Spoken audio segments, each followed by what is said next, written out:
Dal 3 febbraio al 23 marzo torna il Festival Nazionale di Teatro Amatoriale Maschera d'Oro per la sua 33esima edizione. Venerdì 19 gennaio si è tenuta la conferenza stampa di presentazione. Vediamo.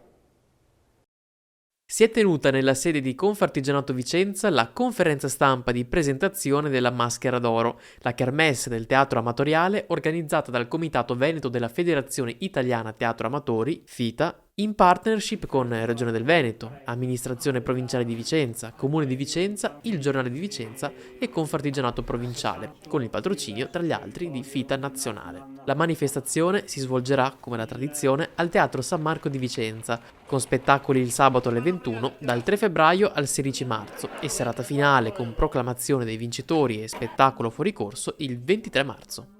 33 anni innanzitutto sono una bella età e una bella soddisfazione di poterlo ancora portare avanti. Abbiamo passato un periodo non certo facile, però siamo ripartiti alla grande con un cartellone estremamente valido, estremamente interessante e impostato sull'attualità. Siamo positivi e sicuramente il teatro è una palestra di vita eccezionale e credo che siamo sulla buona strada.